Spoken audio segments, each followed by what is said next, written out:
Oh, man, it's the gift that keeps on giving because from rated to rewarded, New York's unlicensed cannabis shops get a license priority, sparking outrage, you guys. That's right.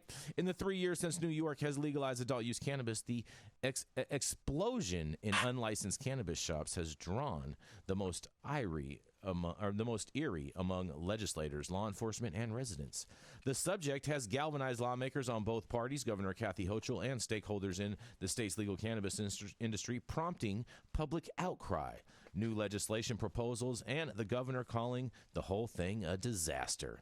But as the application for general licensing moves forward, some stores that have been allegedly operating illegally for a significant period of time have received higher priority for licensure, as well as proximity protection. This means that applicants who followed the rules but happen to find themselves lower on the licensing queue are now being blocked from applying for retail licenses at locations within 1,000 feet of illicit shops or 2,000 feet in less densely populated areas. In quotes, "It's not fair. It's a slap in our face," said Freddie Herrera, whose businesses Gut Your 6 Dispensaries is applying for a retail license. Herrera had spent over $200,000 in rent and legal fees to secure a legal cannabis dispensary storefront in Manhattan before state regulators at the Office of Cannabis Management told him his location is off limits. That's because another applicant had already claimed a location about 500 feet from Herrera's, even though that applicant, Free Thinkers LLC, had been raided by the OCM at least twice for allegedly selling cannabis without a license. In quotes, "I honestly think any location that has been raided more than once needs to be taken off the map completely," Herrera said. New York Cannabis Insider wasn't able to reach anyone from Free Thinkers to comment, and according to the OCM, those who have participated in illicit cannabis sales since the Marijuana Regulation and Taxation Act passed in 2021 are not eligible for licenses.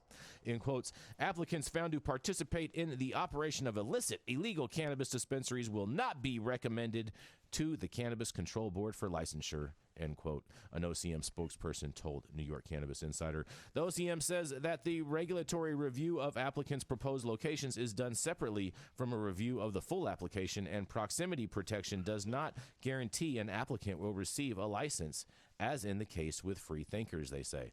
But the idea that stores have opened illegally and never actually granted a license is a little comfort to licensees that and applicants who say they've been fastidious in obeying OCM's rules, and to others who have endured huge losses to stay on the right side of the regulators. In quotes, "The people who did the right thing should have been rewarded, and I'm not sure that's what happened," said Jason Ambrosio, owner of the license processing company Veterans Holdings, which also runs a licensed CBD store outside of Albany called Veterans Hemp Market. In quotes, "I think it just sends the wrong message to people who have done the right thing," he says. When his company was applying for a processing license in summer of 2022, OCM officials told Ambrosio that he had to remove all Delta-8 THC and hemp-derived THC products from the store's shelves, he said. Regulators started raising the prospect of banning hemp-derived cannabinoids such as Delta-8 less than 2 months after New York legalized adult use back in 2021, and the Cannabis Control Board set strict rules for cannabinoid hemp via emergency regulation in July of 2023, then by full regulation in November. Ambrosio told New York Cannabis Insider that he complied, removing products that accounted for about 80% of the store sales, and as a result, Veterans Holdings is currently operating the store at a loss. However, he added that the company is earning revenue from processing edibles, vapes, and other products to make up for that loss.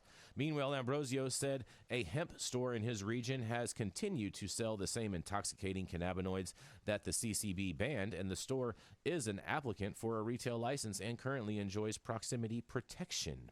New York Cannabis Insider is not naming the store because the hemp-derived products they sold were legal until the OCM banned them via regulation, and we found no evidence that the store has continued selling these products since January. Ambrosio said he holds no ill will toward the people who operate the store, and that its proximity protection doesn't affect him since his company isn't seeking a retail license. But it does feel unfair to those who have sacrificed sales in order to comply with regulations, and it's odd that the OCM enforcing its standards evenly, he said.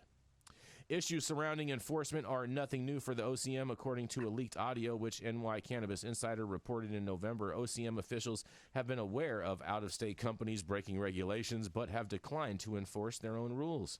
Licensed brands that have been selling cannabis through both legal and illegal channels, sourcing products illegally from other states, and offering overly generous terms to dispensaries, all actions that fly in the face of regulators.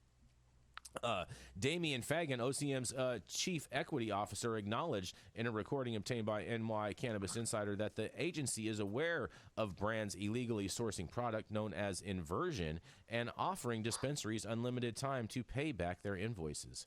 Following a New York Cannabis Insider investigation into allegations of Fagan retaliating against critics, the chief equity officer is currently on administrative leave at the OCM. Now, that's a story that we covered, too, here on High at 9 News.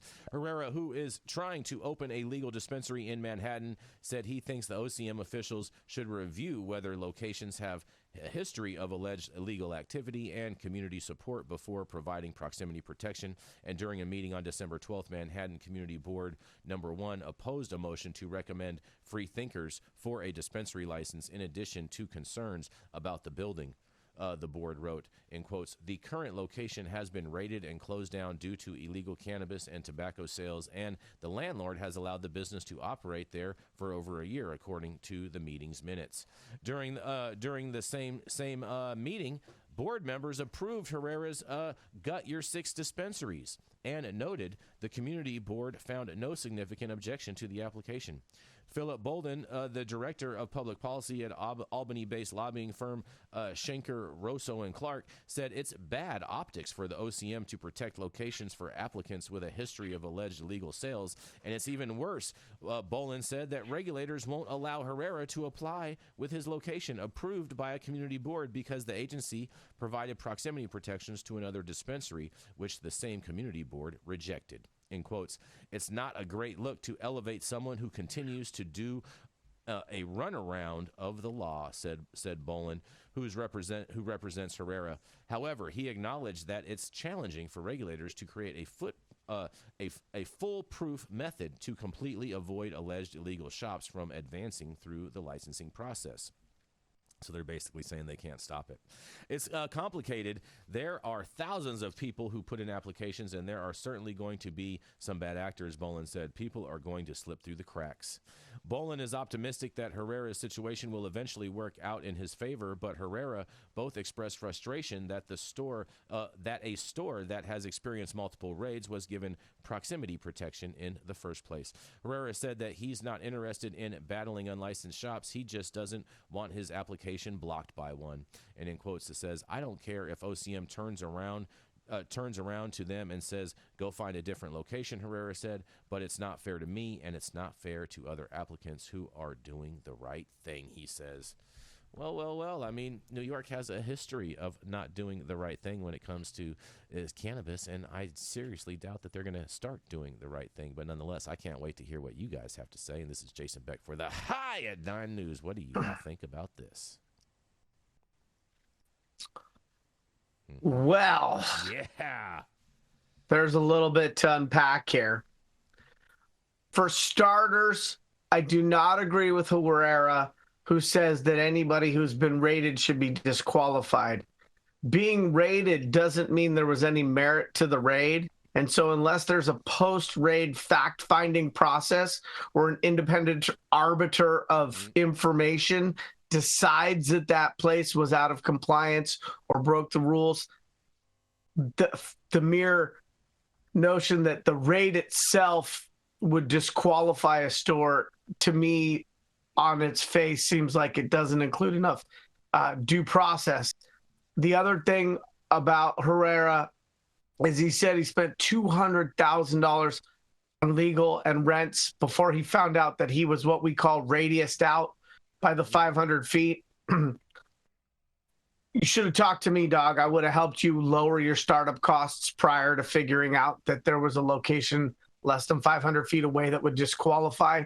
So while that is unfortunate, that is also something that is avoidable. Not the legal fees. And the legal fees, articles of incorporation, entities, blah, blah, blah. That's going to apply no matter where you're doing business.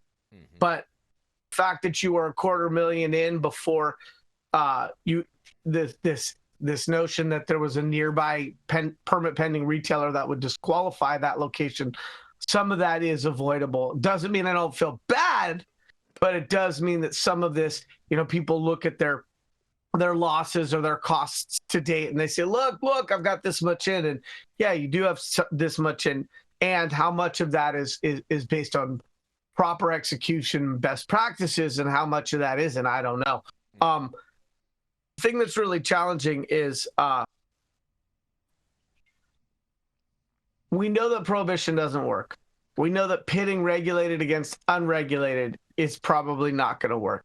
And we know that New York itself has an obligation to stand up aggressively enough retail locations to handle the compliant biomass that's coming out of Demdar Hills because of the hemp farmers that were converted.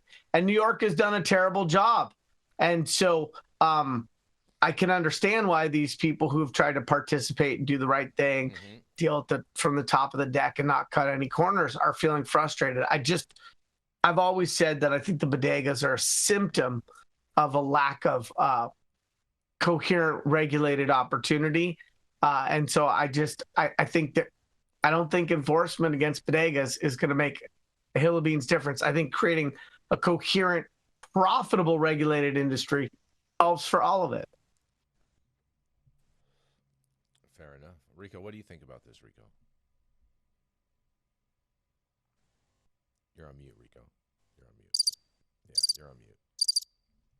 So the Traps stay winning, especially in New York. Yeah. Period. Exactly. Traps gonna stay winning. I don't think this is really gonna do anything. It's more, more of the same we're seeing from there, and I don't know. For all of these governments, the sooner all these governments just start treating this like a consumer good, and less like this highly radioactive, deadly, destructive evil, I think it's everybody, because in doing so, you place with the regulations, the financial burden, and the tax burden, it's the legal system out of reach for most people who can still, everybody's been going to their cousin, their uncle, their friend down the block, or like in New York to these bodegas for decades.